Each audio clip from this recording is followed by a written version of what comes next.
The night was unusually cold for Seattle, with fog rolling in from the bay and wrapping around the tall buildings like ghostly fingers. Tom Miller wiped down the counter of his food truck one last time, his shoulders aching from a long day of serving hot meals to busy office workers and tourists. At 42, he wasn't getting any younger, but his Tom's Tasty Treats food truck had become a local favorite over the past 5 years. The smell of grilled sandwiches and his famous spicy fries still lingered in the air as he prepared to close for the night. Just as he was about to shut off the lights, he heard a strange noise from the alley behind his truck. It wasn't the usual sound of cats fighting or drunk people stumbling home. This sound was different, almost like a whisper, but with an odd musical quality to it. "Hello," Tom called out, grabbing his flashlight. "Someone there?" The beam of light cut through the darkness, revealing something that made him drop the flashlight in shock. Huddled against the brick wall were two figures that definitely weren't human. Their skin seemed to shift colors like oil on water, moving between shades of blue and purple. Their eyes were large, almost taking up half their faces, and they glowed faintly in the dark like cat's eyes. Tom's first instinct was to run, but then he noticed how they were trembling. One of them had wrapped what looked like a torn piece of cloth around the other, and they were pressed together for warmth. Despite their alien appearance, their body language was unmistakably that of scared, hungry creatures. "Hey there," Tom said softly, the way he used to talk to stray cats as a kid. Are you okay?" The aliens, because that's what they had to be, flinched at his voice. The slightly taller one pushed the other behind her in a protective gesture. Their movements were weak and shaky, reminding Tom of the homeless people he sometimes gave leftover food to at the end of the day. Instead of calling the police or running away screaming, Tom did something that would change not just his life, but the course of human history. He walked back to his food truck, grabbed 2 of his best grilled cheese sandwiches, the ones with 3 kinds of cheese and his secret spice blend, and slowly approached the aliens again. "You look hungry," he said, holding out the food. "It's not much, but it's hot and fresh." The aliens looked at each other, then at the food. The taller one made a chirping sound that somehow conveyed both worry and hope. The smaller one reached out with a 6-fingered hand that trembled slightly. Tom noticed their fingers were longer and more delicate than human hands, with small iridescent scales that caught the light. He placed the sandwiches in their hands and stepped back, giving them space. The aliens sniffed the food carefully. The smaller one touched the sandwich with what looked like sensory organs on their wrist, and then took a tiny bite. Their large eyes widened, and a soft blue glow seemed to pulse under their skin. They devoured the sandwiches in seconds, and Tom noticed something strange. The food seemed to glow briefly as it was absorbed directly through the membranes in their mouths. The smaller alien made a sound that reminded Tom of wind chimes, while the taller one reached out toward him with an empty hand. "Wait here," Tom said, already heading back to his truck. "I got more food."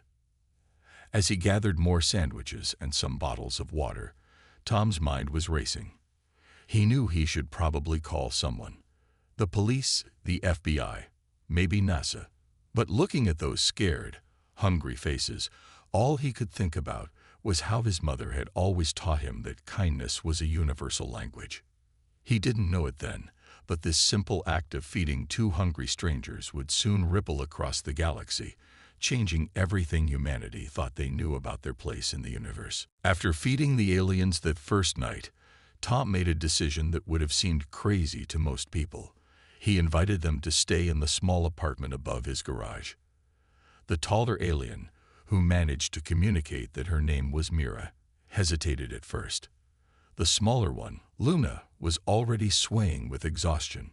"Look," Tom said, pointing to himself, and then to his car. "I can help. You need a safe place." The aliens communicated through a mixture of gestures, musical tones, and what seemed like telepathy between themselves. Finally, after a series of soft chirping sounds, they agreed to follow him. Tom's apartment wasn't much, just a bedroom, a small living room, and a kitchenette, but it was warm and private. The aliens' feet made soft pattering sounds on the wooden floor as they explored the space, touching everything with their sensitive wrist organs. "You can take the bed," Tom said, pulling out some clean blankets from his closet. "I'll sleep on the couch." As he set up the bed, he noticed something remarkable. When Luna touched a houseplant he kept by the window, the plant seemed to grow several inches instantly, its leaves becoming greener and healthier. Mira quickly pulled Luna's hand away, making an apologetic trilling sound. "That's different," Tom said, trying to keep his voice casual. "Can you communicate with plants?" Mira touched her throat, then made a series of gestures. Through a combination of hand movements and drawings on a notepad Tom provided, they managed to explain that their species could absorb and share energy with living things. The plant had responded to Luna's touch because she was still young, and sometimes couldn't control her abilities. Over the next few days, Tom learned more about his unusual guests. They didn't just eat food. They could absorb nutrients through their skin, which explained the strange glowing when they ate. Earth food was different from what they were used to, but their bodies could adapt to almost anything organic. One morning, Tom brought them breakfast from his food truck: eggs, toast, and his special hash browns. As they ate, he noticed their skin changing color to match the warm golden brown of the hash browns. "You like those, huh?" he asked, smiling as Luna made a happy humming sound that made all the water glasses in the room vibrate slightly. Mira drew more pictures, explaining that in their culture, sharing food was the highest form of trust and friendship. By feeding them that first night, Tom had unknowingly performed one of their most sacred social rituals. "Where I come from," Tom said, "we believe that food brings people together too. My mom always said a shared meal can turn strangers into family." At the word family, both aliens' skin rippled with patterns of deep blue, which Tom was starting to recognize as their version of emotional tears. Through more drawings and gestures, they explained that they hadn't eaten with family in what seemed to be months. Tom noticed they were getting stronger each day. Their movements became more graceful, and their skin colors grew brighter. Luna started making the plants in his apartment bloom out of season, and this time Mira didn't stop her. The small space was turning into a miniature jungle, with flowers blooming in impossible colors. One evening, as they sat sharing a meal of spaghetti, which fascinated them with its long, winding shapes, Mira managed to create a small ball of light between her hands. She shaped it into what looked like a star map, pointing to one bright spot, and then to herself and Luna. "That's your home?" Tom asked, watching the tiny points of light dance in the air. The aliens nodded, but their skin darkened to a deep purple, a color Tom hadn't seen before.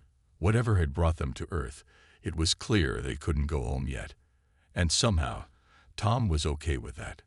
His food truck could support 3 people instead of 1, and having them around made his small apartment feel less lonely.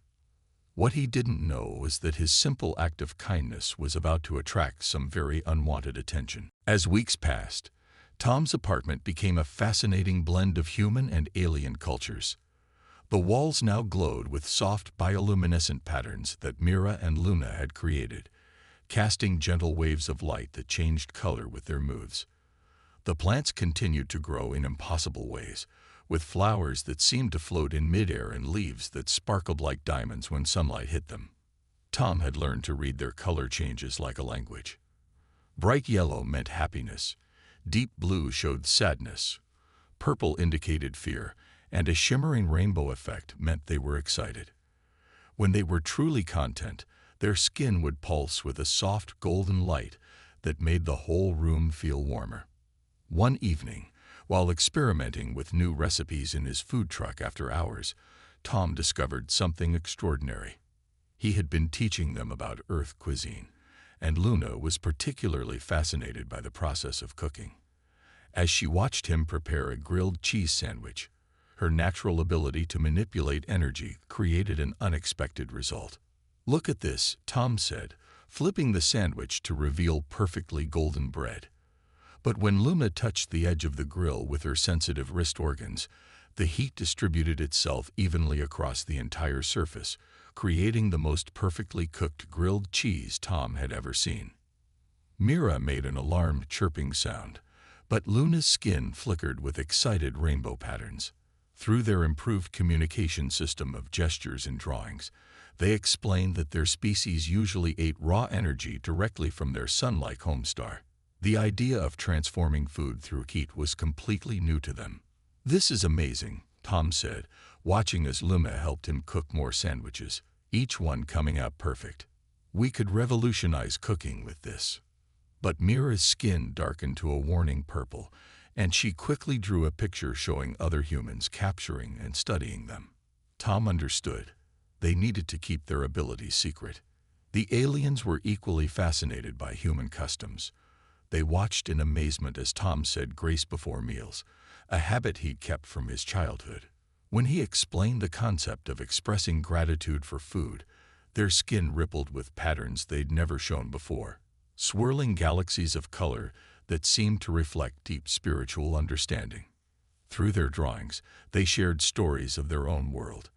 They came from a binary star system, where their people lived in floating cities that rode the solar winds between the twin suns. Food wasn't just sustenance for them. It was a direct connection to the cosmic forces that created life. One night, Mira decided to share something special. She created a small ball of pure energy between her hands, similar to the star map she'd shown before, but different. When Tom carefully touched it, he felt a rush of emotions and memories that weren't his own. He saw vast cities of crystal floating in space, felt the joy of soaring between twin suns, and experienced the deep connection their species shared with the energy of the universe. "That's beautiful," Tom whispered when the vision faded. "Thank you for sharing that with me." Luna, excited by this exchange, tried to create her own energy ball. Instead, she accidentally caused all the electronics in the apartment to turn on at once. The resulting power surge made the whole block flicker briefly. Mira quickly absorbed the excess energy, but Tom noticed his neighbor's lights coming on. "We need to be more careful," he said, drawing the curtains. But that was incredible. That night, as they shared a meal of Tom's latest experiments with alien-assisted cooking, he realized something important. Despite all their differences, their appearance, their abilities, their origin, they had found common ground in the simple act of sharing food and stories. But their peaceful routine was about to be disrupted. The power surge hadn't gone unnoticed, and somewhere in a government facility, unusual energy readings from Tom's neighborhood were setting off alarms. The cultural exchange was about to become a lot more complicated. The first sign of trouble came on a busy Tuesday afternoon. Tom noticed two men in dark suits standing near his food truck, asking questions to nearby vendors. They weren't buying food or making small talk. They were showing photos and taking notes.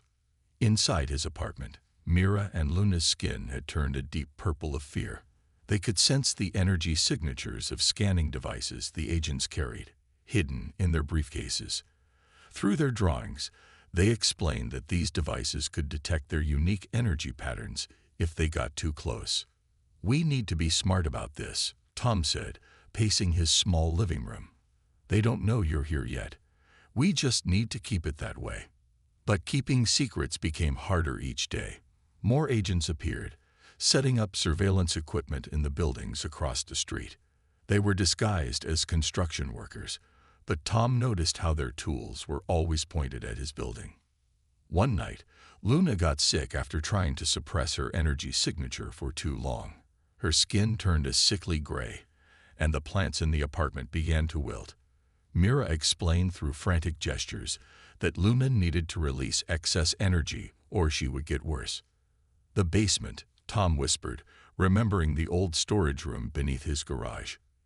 "It's lined with thick concrete. Maybe that could shield the energy." They carefully moved Luna downstairs, where she finally released the built-up energy.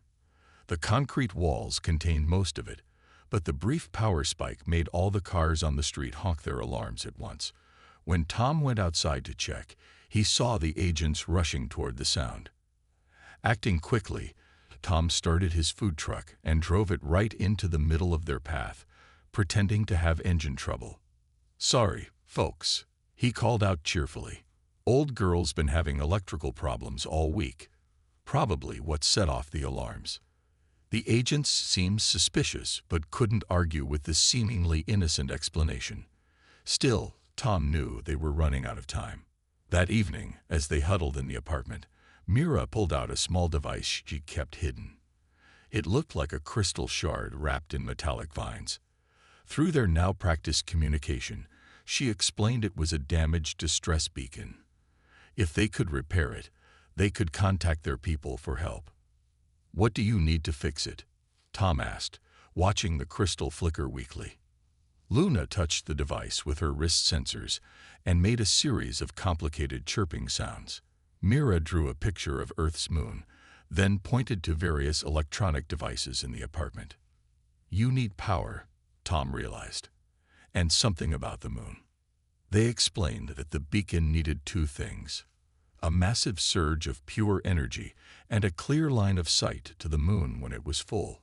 The moon's position would help amplify the signal across space.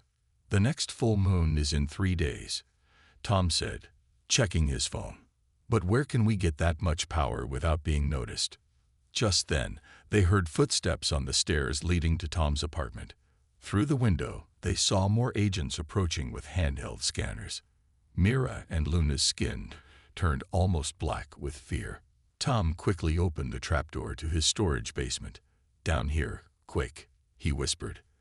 "I'll handle them." As his alien friends disappeared into the basement, Tom heard a firm knock at his door. He took a deep breath, put on his best confused expression, and opened it to find 3 serious-looking agents. "Mr. Miller," one said, holding up a badge. "We're with the Department of Energy. We'd like to ask you some questions about the unusual power fluctuations in this area." Behind them, Tom could see more agents setting up strange equipment in the street. They had 3 days to fix the beacon and get a signal out, but first they had to get through the next few minutes without being discovered. The game of cat and mouse was about to become much more dangerous. Tom managed to convince the agents that his old electrical wiring was causing the power problems, but he knew they weren't fully satisfied. After they left, he rushed down to the basement where Mira and Luna waited in the darkness, their skin barely glowing with anxiety. In the dim light, Mira finally decided to show Tom the full truth.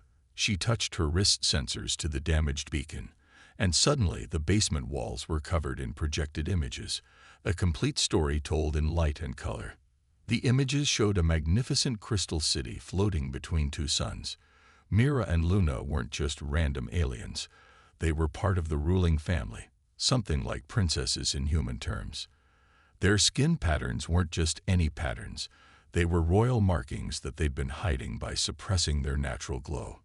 "So that's why you've been limiting your powers," Tom whispered, watching the story unfold on the walls. "You're not just hiding from Earth. You're hiding from your own people." The next images showed darker scenes, a plot within their government, attempts to remove their family from power, and sabotage that led to their ship crashing on Earth. What looked like an accident was actually an assassination attempt.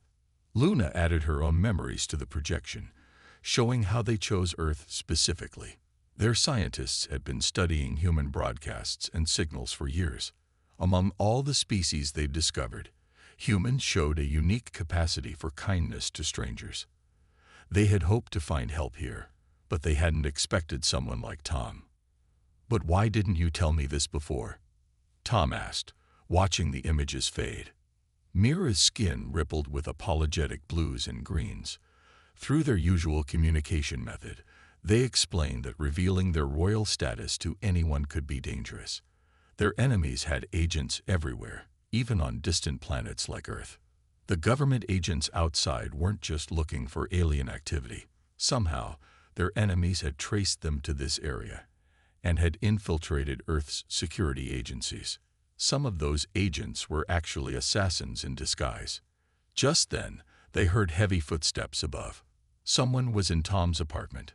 Mira's skin flashed a warning pattern, and Luna's hands began to glow with defensive energy. "Wait," Tom whispered, grabbing an old mirror from a storage box.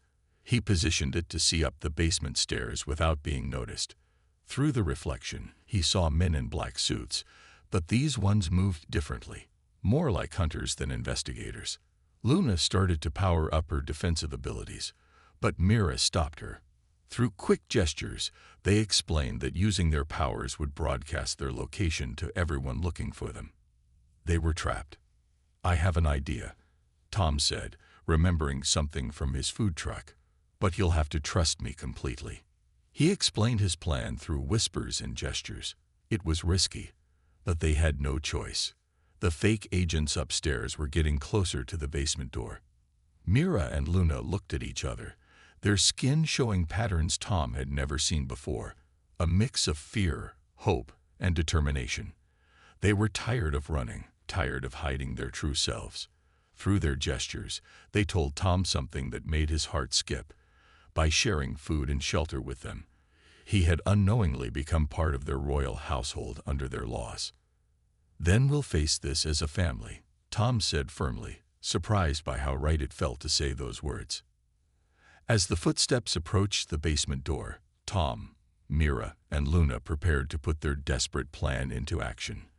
The truth about their royal status had finally emerged, but an even bigger revelation was coming. One that would show there would be assassins exactly why their scientists had warned them never to underestimate humans, especially humans who had been accepted into an alien royal family. The basement door began to open, and Tom smiled. Sometimes the best defense wasn't power or technology. It was something much simpler, something humans had perfected over thousands of years. The art of turning the tables on overconfident enemies. Tom's plan worked better than anyone expected. Using his food truck's generator and a clever mix of kitchen equipment, they managed to create enough electrical interference to mask Mira and Luna's energy signatures. The fake agents searched the basement but found nothing except what appeared to be a malfunctioning freezer unit sending out random power surges. But now, 3 days later, they faced an even bigger challenge. The full moon was rising, and they had one chance to get the distress beacon working. "The power station," Tom said, pointing to the map on his phone. "It's 2 miles outside the city. If we can get there during the maintenance window tonight, Luna's energy combined with the station's power might be enough to boost the signal." Mira's skin flickered with concern as she drew rapidly on their shared notepad. The message was clear. Using that much power would alert everyone to their presence. Not just the fake agents, but their entire home civilization would know exactly where they were. Luna added her own drawings, showing ships arriving, possibly starting a diplomatic incident that could expose Earth to interstellar politics before humanity was ready. Her skin pulsed with troubled green patterns. "But you can't keep hiding forever," Tom said softly. "And those assassins aren't going to stop looking." Just then, the beacon in Mira's hand started humming. Its crystal structure began glowing with an internal light, and suddenly a holographic message appeared in the air. It showed a massive fleet of ships already on their way. Someone had detected their presence despite all precautions. The message was clear. The royal fleet would arrive in less than 6 hours. Mira and Luna had a choice to make.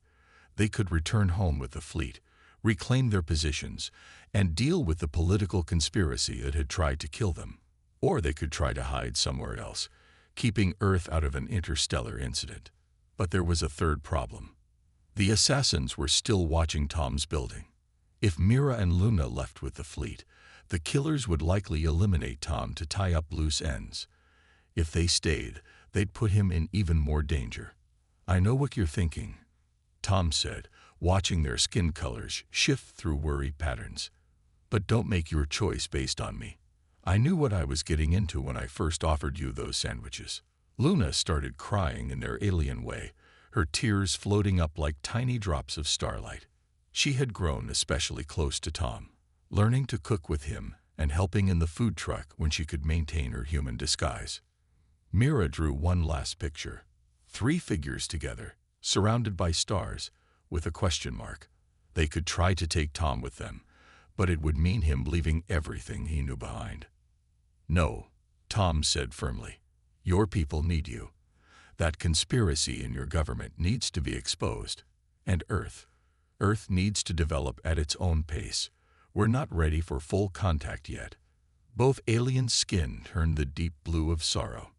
They knew he was right, but it didn't make the choice any easier.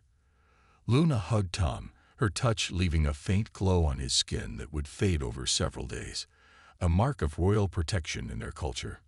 Mira drew one final image: Tom's food truck among the stars, with a note saying, "Someday." It was both a promise and a warning. They would meet again, but not until humanity was ready for the larger galactic community. Outside, the moon was rising full and bright. They could already feel the vibrations of approaching ships, hidden from human detection, but clear to Mira and Luna's senses. It was time to make their choice. Tom looked at his alien friends, no, his alien family, and smiled. Sometimes, the hardest choices are the ones we know are right. He picked up his notepad and began to draw his own message. One last gift before their paths had to separate. 5 years passed since that moonlit night when Tom watched his alien friends disappear in a shimmer of light that only he could see. Life had returned to normal, or what passed for normal after you shared your home with alien royalty. The assassins had vanished the same night, presumably recalled when their mission failed. The government agents gradually lost interest in the area, and Tom's food truck business continued to thrive. But he never forgot his extraordinary friends, and he kept cooking the special recipes they had created together. Then, on an ordinary Tuesday afternoon, something extraordinary happened. A woman in a crisp business suit approached his food truck. Her skin was human-colored, but Tom noticed a familiar shimmer when she moved in the sunlight. "Hello, Tom," she said, her voice carrying a musical quality that made nearby wind chimes resonate. "The council is ready."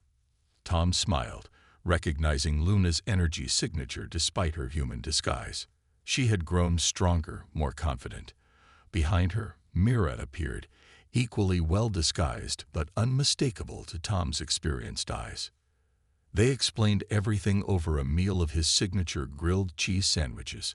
After returning home, they had exposed the conspiracy, reformed their government, and spent years preparing for proper first contact with Earth.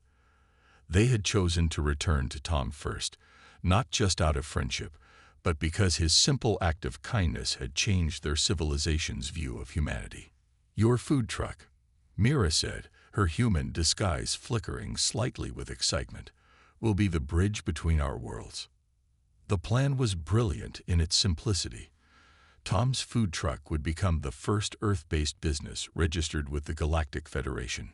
His simple cooking style, combined with their energy enhancement abilities, had created entirely new forms of cuisine that both species could enjoy. "We're not revealing everything at once," Luna explained, her eyes glowing briefly. "Just a small diplomatic mission at first. Your truck will be Earth's first official interstellar business, a neutral ground where humans and aliens can meet naturally." Tom looked around at his humble food truck, now destined to become humanity's first step into galactic society. "Will people be ready?" he asked. Mira smiled, causing nearby plants to bloom unexpectedly. "They were ready the moment you offered food to two strange creatures in an alley. You proved that humanity's kindness outweighs its fears." Over the next few months, Tom's food truck became something extraordinary. Regular customers started noticing unusual new patrons, people who seemed slightly odd, but who radiated warmth and kindness. The food began to have subtle effects: increased energy, better health, a sense of connection with others. Gradually, carefully, the truth emerged. Tom's truck became known as the place where humans could meet friendly aliens in a calm, controlled setting. His simple acts of cooking and sharing food helped ease humanity's first steps into a larger universe. 1 year later, Tom stood in his food truck, now parked in a special diplomatic zone. Through the window, he could see humans and aliens sharing meals at his tables, their differences forgotten in the simple pleasure of good food and good company. Luna, no longer hiding her true form, helped him cook while explaining Earth cuisine to curious alien diplomats. Mira, now an official ambassador, used his truck as an informal meeting place where interstellar agreements were worked out over grilled cheese sandwiches and fries. "You know," Tom said one evening, watching the sunset with his alien family, "when I first found you in that alley, I just wanted to help two hungry strangers." "That's exactly why it worked," Mira replied, her skin glowing with happy patterns. "The universe doesn't need grand gestures. Sometimes, the most powerful changes start with just feeding someone who's hungry." Above them, the stars were shining, no longer distant and unreachable. Thanks to one human's simple kindness, Earth had found its place in the galactic community. And it all started with two hungry aliens and a food truck in Seattle. Tom smiled and turned back to his grill. He had customers waiting. Some human, some alien, but all of them just people looking to share a good meal together. And really, that's all that had ever mattered. The massive alien ship hung in Earth's orbit like a polished silver coin.